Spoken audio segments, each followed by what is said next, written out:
Bonjour à tous et bienvenue sur ce nouveau tuto. Alors aujourd'hui, nous allons parler des spécificités. Alors, des spécificités, c'est quoi? Ça va vous permettre dans Wipsos d'ajouter des rubriques personnalisées à différents niveaux, que ce soit des clients, des contacts, des fournisseurs, des devis, des chantiers ou même des contrats. Ces rubriques vont vous permettre d'entrer dans Wipsos des données que le logiciel ne vous propose pas car elles sont spécifiques à votre métier, votre société, votre processus. Pour vous donner un exemple, ça va être de rajouter une rubrique au niveau de ma fiche client qui s'appelle un numéro EORI. Le numéro EORI, c'est un numéro d'identification pour la facturation à l'international et notamment pour la douane. Nous n'avons pas cette information au niveau des fiches clients.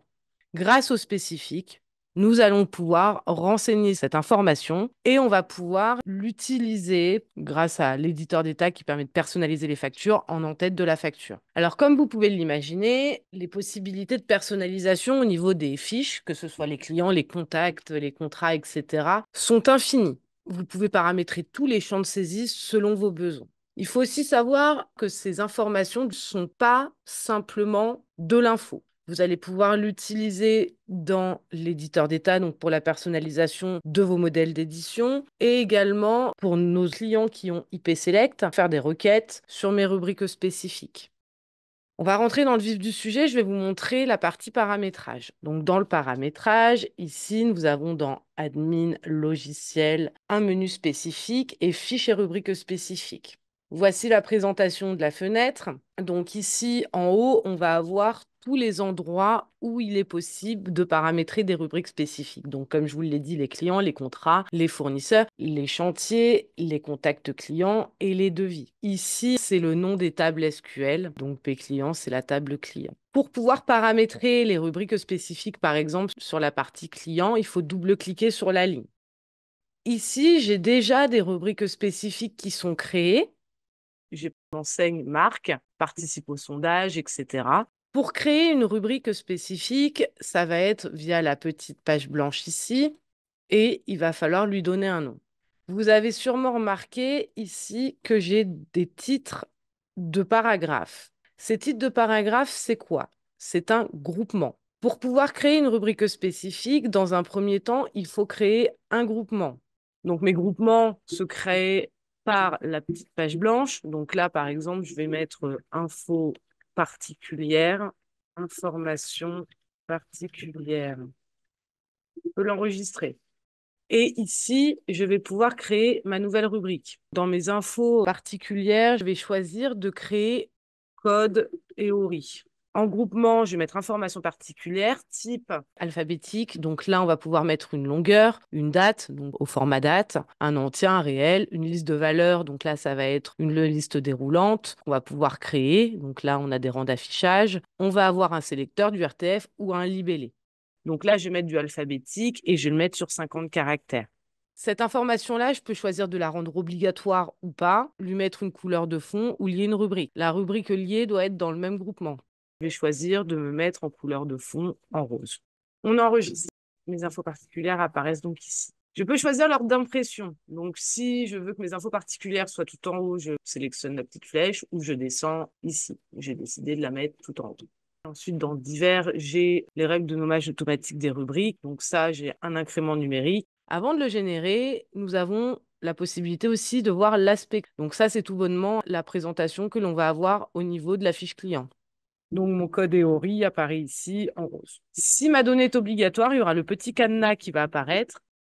On peut choisir de rendre ces informations disponibles également pour les prospects. Donc, si on ne coche pas la case, les prospects n'auront pas de rubrique spécifique. Et contrôle des rubriques obligatoires à l'enregistrement de la fiche maître. C'est si c'est obligatoire, effectivement, en création de client. Si cette information n'est pas saisie, vous allez avoir un message vous disant que au moins une rubrique spécifique n'a pas été renseignée. Lorsque vous avez créé des rubriques, n'oubliez pas de générer le modèle ou les nouvelles rubriques pour qu'elles soient disponibles au niveau de la fiche client. Attention, une fois générée, la taille des rubriques n'est plus modifiable. Les informations modifiables sur une rubrique sont juste le libellé, les valeurs de retour et les règles de contrôle.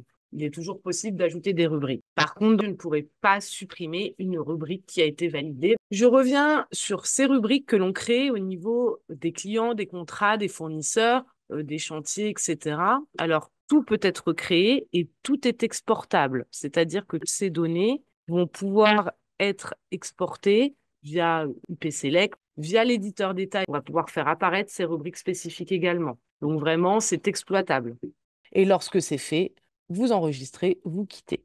Lorsque je vais au niveau d'une fiche client, je vais avoir un nouveau bouton qui va apparaître ici. C'est un filtre qui permet de trouver la fiche client sur lequel cette information spécifique est renseignée. Donc là, pour l'exemple, je vais créer une recherche sur mon numéro avec un texte contient 1, 2, 3 et le filtre n'est pas automatique. Il faut valider par la coche verte. Le programme va venir m'ouvrir la fiche client sur laquelle il a trouvé l'information. Donc, on va aller vérifier. Ici, dans mon onglet particularité, je peux voir effectivement que dans mon numéro EORI, j'ai 1, 2, 3, 4, 5. J'ai fait un filtre sur 1, 2, 3, 4. Si ma rubrique obligatoire n'est pas renseignée, je vais avoir un message. Au moins, une rubrique spécifique obligatoire n'a pas été saisie. Donc là, je la renseigne, je quitte. Et attention, lorsque vous avez un filtre sur les rubriques spécifiques, ici, vous voyez qu'il est en vert. Donc faites attention si vous renseignez un filtre et que vous ne retrouvez pas vos clients, c'est qu'effectivement, il y a une donnée ici. Donc dès que ça apparaît en vert, c'est qu'il y a un filtre. Si ça n'apparaît pas en vert, c'est qu'il n'y en a pas. Donc là, je vais retirer. Vous voyez, en transparence, il n'y a pas de filtre. Pour vous montrer aussi, on a créé la possibilité de créer des requêtes dans Wipsource. Donc, ça va être IP Select. C'est une option dans Wipsource, un module à part. Et on va pouvoir requêter parce que ces rubriques spécifiques se retrouvent disponibles. Donc là, si je vais dans les fichiers, on peut voir que les rubriques spécifiques clients, contrats, fournisseurs et chantiers sont disponibles au requêtage. Et donc, on va pouvoir générer des statistiques, des tableaux Excel. Maintenant, c'est à vous de paramétrer vos propres rubriques spécifiques en fonction de votre activité et de vos besoins. N'hésitez pas à nous joindre à la hotline si vous avez des questions. Passez une bonne journée, à bientôt. Au revoir.